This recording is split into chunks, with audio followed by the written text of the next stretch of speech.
Welcome back to the Marvel Movie Minute, a daily podcast in which we dig in deep to analyze the films of the Marvel Cinematic Universe 1 minute at a time. I'm Andy Nelson from thenextreel.com. We are looking at Jon Favreau's 2008 film Iron Man. And once again, joining me, I have Jonathan and Chris from the Minute Impossible podcast. Hey, guys. Hello. Hey, how you doing? Well, we are looking at Iron Man Minute 53 today. Minute 53 starts with Pepper asking Tony what he wants to do with his old RT device, and it ends with Rhodey talking to some student pilots about why he thinks unmanned planes never will best manned ones. Yay, we get Rhodey minutes. Yes, you get some Rhodey minutes, and we're going to be done with this surgery here. Yeah, this is the end of the surgery. Thank goodness. Yeah, this is it. We our post-surgery, Tony's removing all the diodes, and he hops up, and Pepper's, I like how she just shakes her hands. She doesn't go to a sink or anything. She just gives it a good old shake, gets all the goo all over the floor. He's an engine. He is just now, and we've also decided, I know this kind of came up later, and it came up kind of earlier on, and so maybe you talked about it, Andy. He's basically now run by this arc reactor. Like the first one kept him alive, yes, but it also kind of gave him energy. I mean, he basically is immortal, right? Won't this power him forever? When Yinsen and he are talking about it in the cave, he's talking to him about the amount of power it puts out, and Yinsen's like, that could power your heart for 50 lifetimes, and he says, or something really big for 20 minutes, and then he ends up in the Mark I suit, which is the thing that he powers. The arc reactor keeps going, obviously, and it keeps him alive. I don't know if it's depleted with kind of that energy, and now it's just working as the electromagnet to keep his heart stable. But obviously, there is quite a bit of power that he's created with these arc reactors. So yes, I would say if he has it in his chest, theoretically, I mean, he can be going for quite a long time. So basically, he'll have to, maybe the next movie, there'll be some repercussions to this new, even more powerful arc reactor. The problem that he's perpetually running into, as he said, it can power your heart for 50 lifetimes or something really big for 20 minutes. And he made a better machine, but obviously by actually building a whole suit it's also operating, I think that's probably preventing him from extending his life abnormally. I don't want to go too far in advance, but his suit now is made of nanites. Where does the power come from? I know we'll get to it in 5 years, but I'm standing here looking at his chest right now and looking at that arc reactor in his chest, and I'm just like, where does the power come from now? This is what nerds. He's got that other little triangular one on his chest. He doesn't have that though. In the next movie, after 3, he doesn't have a chest piece, but he does have it in the last Avengers movie, right? I'm talking about in the last one he does not have it. It just. Yeah, he's got like a triangular thing on his chest in Infinity War. But where does it come from? It's an interesting issue that I don't know if I've ever figured out, because I don't even understand how he powers a suit from it. Like, is it just the contact? Like, it's the same thing with the Mark I suit. He had to, for whatever reason, he had to cut a hole in his shirt so it was protruding from his shirt, so that it, I guess, could be touching the suit, and that gave the suit its power. Right. It's not like he's plugging into something, and that's, I've never quite understood how that works. No, it's like the Apple Watch where, they charge up when they touch it. Oh, it's an induction. It's just induction based. Yeah. That's what I'm assuming. When he puts the Iron Man suit on and it's in contact with the device, then all of a sudden it's giving it all the power it needs. Yeah, because it doesn't expose it. It must plug in from the front on some level. Yeah, because when he puts the suit on later on, his new suit, it kind of like it kind of grinds and winds in on it, and then it like covers it with the round plate. So yeah. There's something happening. I love it. I was just wondering with the nanites where it came from, but I know you'll get there. You'll get there. I'll get there. I'll be an old man by the time I do, but one of these days I'll get to talk about nanites. Too old. Yeah, they'll be the new Avengers or West Coast Avengers at that point, They'll be the young Avengers. Young Avengers. Yeah, exactly. I am very curious to see where they go in Phase 4 and beyond. Or Guardians of the Galaxy 3 will finally come out. One of the two. Oh God. If ever. If ever. Right. If ever, exactly. I'm looking at Dummy 2, Dumb 2 to see if that is definitely I don't know if it's I don't well, it's Dummy and Dumb You are the two, Right. and I don't know which one is which, and I can't tell which one this is because you can't see close enough to see what's written on the side. You think it's the second one though? I think it's the smarter of the two. I don't think he lets Dummy do much. This one doesn't seem to need to be talked to. Well, because he does start talking down to this one later as Pepper's walking away. He's like, "Hey, all this stuff here, it's got to go out of the garage," you know. Yeah, but he only tells it once. Well, into the garbage, Yeah. and that was a strange little moment because I couldn't tell if he was trying to make a joke with Pepper because he's telling her this, just throw it away, incinerate it, get rid of this thing, I don't want it anymore, and he goes over to the table and he's like, I'm not nostalgic, and then he goes to the table and he's just like, see this is my phone, this is my picture of me and my dad, throw it all in the garbage. And then he turns to look at her, but she's just walking out, almost as if he thought he was trying to make a joke and trying to be funny, but it failed. Oh, you think that he was just trying to be goofy? Yeah, I think so too. Like, throw all this stuff that's really my... Because he just said he's not nostalgic. No, I think you're right. Because he was just talking about nostalgia, right? And then he's telling Dummy to like clean the table, throw away this picture of me and my dad. That's same here. the impression that I got. I've never really noticed that in the scene before, but rewatching it so many times for this minute, I started thinking that, but I don't know. That's a good. Your note's better than mine. I thought he was just. I thought he was acting out and trying to be like, well, just get rid of everything. No, you're right. He is telling a joke. That's subtle. I've never noticed that. Hey, minute by minute works. There you go. Well, that's funny because she walks away and we get the rack focus back to him and he kind of looks at her like, did she catch the joke? But she didn't. And so I like how he just kind of like drums his fingers on the arc reactor on his chest, well, that We've all didn't been there. We've all told jokes that haven't landed with a woman. Yeah.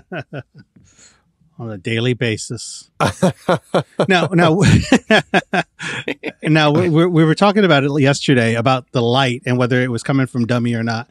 Now, when we cut to this shot, the wide shot of it, Dummy's not on him, but the light's still there. But as soon as he starts to move up, the light disappears and Dummy moves, and the little blue light on Dummy disappears too. So I'm trying to see if that's what they were trying to get at, that he was a light or what. No, because at second 3, Dummy's not even near him and the light's on him. No, exactly. That's what I'm saying. Yeah, I feel like Dummy is so far away that it wouldn't make sense for it to be Dummy. It's not Dummy. Yeah. Look, Dummy, it's not Dummy. No. It is interesting, like the amount of technology. This is an interesting shot because we haven't seen this shot before in the scene, but now we have like this glass screen kind of between us and where Tony is that has an image of the arc reactor saying system online. Yeah, we'll get some a little bit later this week, but that's like our first 3D visualization in this movie. It's not quite 3D. It's that glass technology where it's playing on the glass. And we've seen some of that obviously in his house because it plays on the windows when Jarvis is putting stuff up. But it's getting to that point where we're going to start seeing some more interesting elements for sure. And that's for us is, oh God, it's our meat and potatoes. We are huge tech fans. We have a whole section about tech on our podcast and we talk about it. So, anytime this is coming up, I'm so excited. I can't wait. I can't wait for later weeks or later days in the week. Yeah. You're going to get some fun stuff later. Yep. In this minute, though, the tech is all the medical stuff still. The screen behind Pepper, initially it had an image of Tony lying there as he was under the surgery. And now that he's done, he is not on the screen. Although I do think it's interesting that the last screen we were looking at in the last minute still had him on the screen. And before he pulls the diodes off, the screen is already blank. So it's just like on the cut, they decided to just remove that image. Did you see, you were talking about how they got in there. It looks like they definitely bore a hole in his sternum. Yeah. It's just the placement of that. It's just like, I can't imagine that was an easy surgery to go through. Both for the doctor and for the patient. Right. That is just no fun at all. Yeah, like I said, it seemed like it would be a messy thing, Yeah, Jensen needed some good earplugs for all the moaning and screaming that Tony was probably doing for weeks in that cave. Ugh. Can't even imagine. Going back to that glass barrier that we have here, this is an interesting end of this scene where he kind of talks about this lack of nostalgia and all this. And it almost, I like that the glass is kind of between us and him, but not Pepper, which is an interesting way to kind of separate that emotional side of him all of a sudden right now, because he's, this lack of nostalgia. And then she kind of picks up on it and she's like, will that be all, Mr. Stark? That's all, Miss Potts. And it's an interesting kind of way to kind of end this scene that had a lot of connection between the two of them. And I enjoy that. Yeah. Because for him, he's over it emotionally. Yep. Because if you look on the screen to the right, it says system online. So to him, everything's good. I mean, he stood right back up. He's not even, there's nothing. He's good. He was in cardiac arrest. Right. A minute ago. And now it's all good. All good. He's laughing, he's smiling, he's hopping up, he's showing off his chest, all that. It's just, it works. It works. He is a very functioning robot is basically what he is. His system is online. With a bad goatee haircut. The worst. I love Tony Stark, but that is the worst. I mean, I know it's him from the movies and comic books, and it's so him, but it's so bad. As a man with a beard, it's so bad. It has that 80s super trimmed look to it. Very, very manicured. Yeah. Like he was in an 80s boy band or 90s boy band like Color Me Bad or something. It's we couldn't even come up with anything different, so just give him Doctor Strange's face. Yeah. Doctor Strange and he had the exact same horrible facial hair. They've just changed it in the movies. And his facial hair does get better as the movies go along, too, so that's a plus, It does. It turns more into a goatee and not this weird mustache, upside down handlebar thing with the weird triangles on the ends. Yeah. Awful. Yeah, the way that it kind of goes up is kind of a strange twist up there. He looks like an evil magician, just like Doctor Strange. Well, in a way, he kind of is. He is. Exactly. I was going to say he kind of is. Yeah. With his mind and his brain. It works very well. Fingers. In this scene, toward the end, as Pepper's walking away, we get a view of the windows at the back of the workshop, and we can see the ocean. As you know, the whole room upstairs also has beautiful views of the ocean and everything. Although they're curved windows, here we get these straight windows. And what I find peculiar is if you follow the path of the stairs coming down from where they are upstairs to downstairs here, this is at a 90-degree angle to the upstairs windows. So I always am like, how is this fitting into this house? I mean, it seems like this house has to have a perfect 90-degree point at some point along the exterior, and I don't believe it does. So it seems like it's all circles. Yeah, right. 10, 8, 80, Malibu Point. As he says in 3. Yep. I'm going to keep bringing up 3. Well, it's not there anymore, so you won't be able to find it.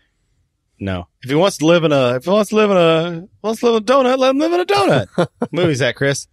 Oh, you got me right there. I can't think of it now. It doesn't want any right angles. This house is not supposed to have any right angles. What do you mean it's not supposed to have any right angles? If a guy wants to live in a donut, he can live in a donut. It's Beverly Hills Cop. I can't remember. I don't remember that from that movie. Beverly Hills Cop. That's right. Beverly Hills Cop 2. Beverly Hills Cop 2. Yes, 2. When he goes and he steals those people's house. He's like, how do you steal a house? Yes. He goes up to some construction workers. He's like, are you working on the Maitland's house? And they're like, yeah. He's like, these are the wrong plans. They're like, the wrong plans. He's like, yeah, this house isn't supposed to have any right angles. Kind of like Tony Stark's house. Exactly like Tony Stark's house. What do you mean it doesn't have any right angles? He's like, if he wants to live in a donut, let him live in a donut. And Tony Stark lives in a giant white donut.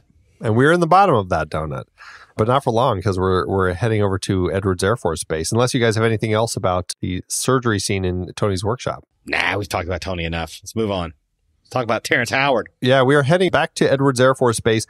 This is where they filmed all the stuff earlier that was part of Stark Aviation, although I'm assuming that now it is not Stark Aviation. I'm guessing it must be Edwards Air Force Base playing itself at this point. That's what it seems like. Yeah, but I mean, it seems like it's acting like an Air Force. I mean, Tony has no problem getting on base, but he's a weapons. Yeah, he's one of those guys who they're going to let on whenever he wants.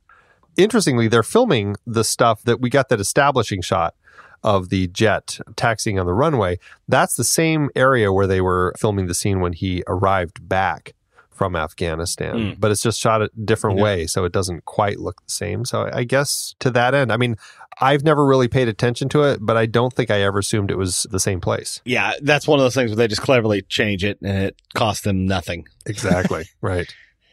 We go inside and we see, as you said, good old Terrence Howard as Rhodey. He is walking with some student pilots, kind of talking to them about manned flights versus unmanned flights. This is a scene that has never been one of my favorites in the film. I always kind of struggle with it because it just seems like, we'll talk more about it tomorrow as the scene continues, but it feels like it's stuck in just to make sure that we remember that Rhodey's in the movie. Yeah. Oh, I have a note and it plays into yours. The reason why this isn't a good scene is because Terrence Howard is not good and I don't like him. So, just so you know, I am not a Terrence Howard fan, especially this movie. Interesting. I can't imagine him going forward with the rest of the films either. I mean, he was my least favorite part about this movie. I was like, all right, I don't want to hate on him and not have anything to back it up. So I was like, all right, I'm going to go find a movie that I like him in. And I had to go all the way back. Which one did I get? To 1995's Mr. Holland's Opus. Wow. And he's in it for 2 seconds as the kid with no rhythm that dies in Vietnam. Oh, interesting. Right. And I was like, I do not like Terrence Howard in movies. And people love Terrence Howard. Did you see Hustle and Flow? Yes. I thought he was great in Hustle and Flow. I like that. I loved Hustle and Flow. Yeah, he was great in that. I didn't love Hustle and Flow. I was like, but also, I don't know. I was trying. I tried. I'm like, I gotta find something. I'm probably thinking, with hyperbole. I hate him. No, I hate him. I especially don't like whatever this voice is he's doing in this movie. I don't want my Rhodey to talk like this. I don't like my Rhodey to talk. It's like his approximation of his white man voice, you know? It's weird. It's really high and it's very weird. I don't know. It's affected. It's not what he talks like. It is a strange scene. And just this whole thing, like, why is Rhodey the one who's walking student pilots around in the first place? Like, yeah. I don't understand what they're going for with this scene. And obviously there's a gag here with this whole manned versus unmanned flights thing that he's talking about. And we'll get more of that tomorrow. But I don't know. It's an awkward, we cut to this and I know we're going to talk about Tony more tomorrow and maybe we can just save the conversation for tomorrow, but it's a strange scene. And I just really inevitably always struggle with it when I get to this point. This feels like a reshoot. This feels like a scene that they later on, when they cut the movie together for the first rough cut, they said, I don't like that Terrence Howard shows up again after meeting his friend and getting him back from Afghanistan. He meets him at the airport. I don't like the next time we see him is in that control room when he's Iron Man and he's flying, you know what I mean? Mm-hmm. He's flying over, wherever he is in Afghanistan again. Right. And he's being followed. I think they went, yeah, we need to remind people who Rhodey is. I think that's what it was. And I think they literally, because it seems half-assed. It seems like they shot this, and we'll get to it tomorrow, the stuff with RDJ, but it feels like we got to have a scene to put 8 extras in flight suits and let's just do this. There is a scene in the script that takes place that actually does connect these two scenes better, although I still don't think it goes anywhere. In the script, Tony is working on his boots already. He's kind of created some metal boots, and Jarvis is trying to help him, and he's got these boots aren't made for walking joke. We kind of get a similar scene. He's trying to do 10% and he overshoots it with the boots and crashes. It's a lot of that same scene, but then he's like, I think I know what this needs. And then it cuts to him coming in to talk to Rhodey, and it makes it seem like there's an element that he needs to get from Rhodey, and so he's coming to talk to Rhodey about it to get it. But then the scene still ends the same, where he just walks out. He doesn't get anything from Rhodey. So all in all, it's just like this weirdly placed scene that just only feels like it's like, hey, remember Rhodey? He's in this movie too. Yeah. It's weird. Especially when you look at the rest of the movies and you see who Rhodey is. I think that it's like, oh, these other scenes mean something. Yeah. This scene is definitely one that doesn't. Yeah, no, I agree. I feel like it would have been fine if we did wait until later to see him. Like, I don't know if we needed to have him here. That seems like a call on the part of the studio. We have to remind them that they're going to forget that Rhodey's in this movie. That's why I'm doing a Terrence Stamp impression. That's why I'm talking like this. I'm Rhodey. Look at me. I'm Rhodey. You mean Terrence Howard, not Terrence Stamp. Sorry, did I say Terrence Stamp? Oh, that would have been weird. That would have been more Neil before. I'm Rhodey. That'd be awesome, actually. If Terrence Stamp played Rhodey? Yeah, we don't. No, we don't need to replace a canonically black actor with an old Terrence Stamp. old white guy. No, we don't need to go there. An old British white guy.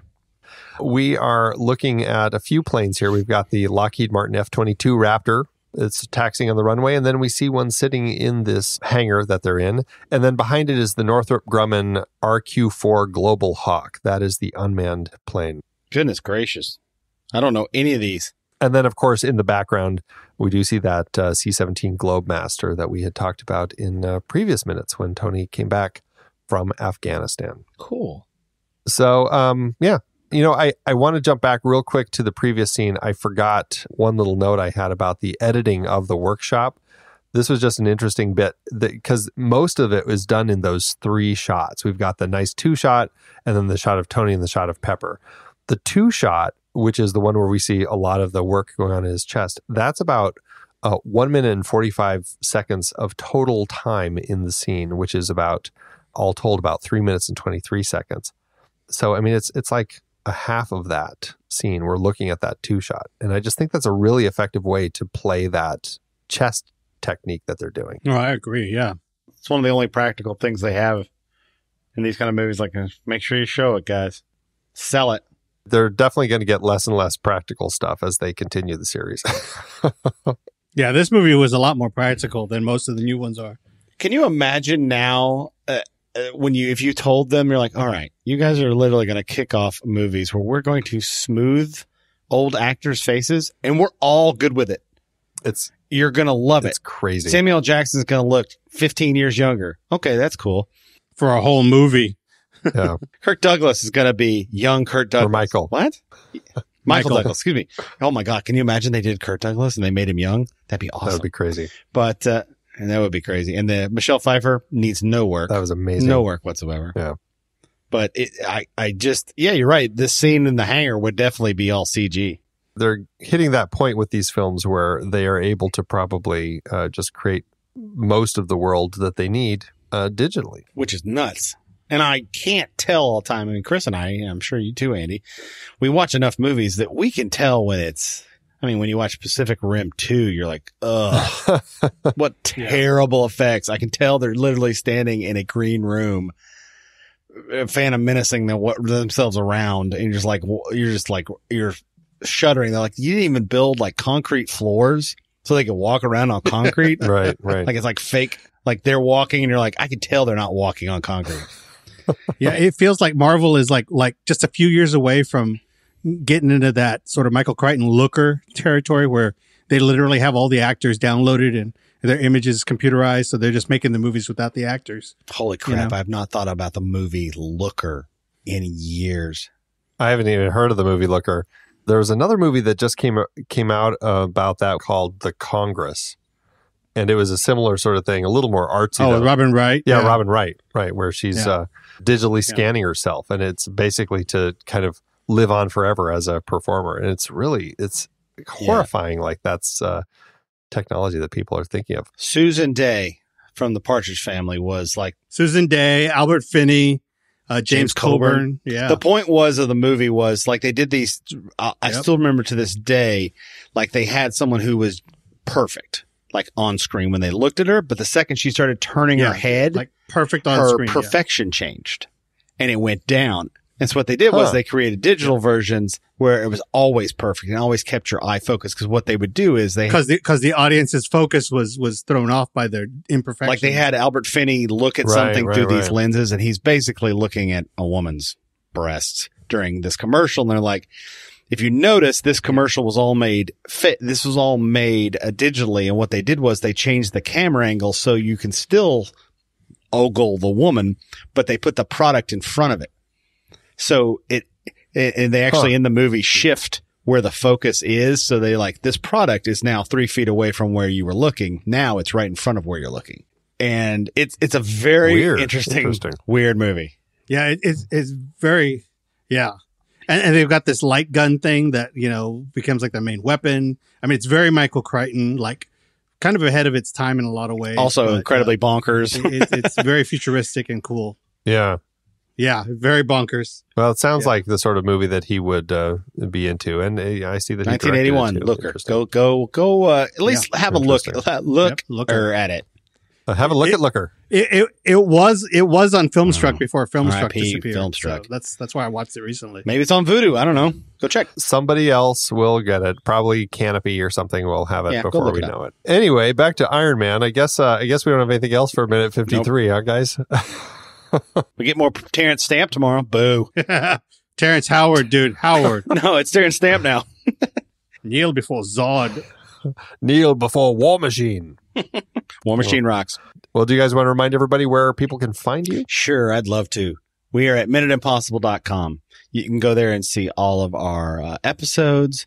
You can see all of our merchandise. We have t-shirts. If you're not listening to the podcast, you probably won't want the t-shirts yet, but listen to the podcast and then the shirts make total sense. Yeah, you definitely want them after that.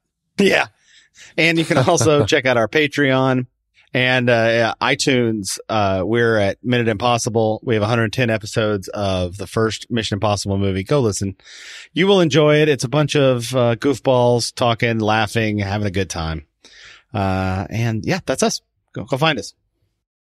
Awesome. Well, everybody, that is it for today's show. So thank you so much for tuning in. Remember, make sure to subscribe to the show for free at marvelmovieminute.com. You can join us over in our Discord chat room and follow us on Facebook, Twitter, and Instagram at The Next Reel. And if you like what we do and you want to support us and get some cool stuff, become a patron over at patreon.com/thenextreel. Until next time, true believers.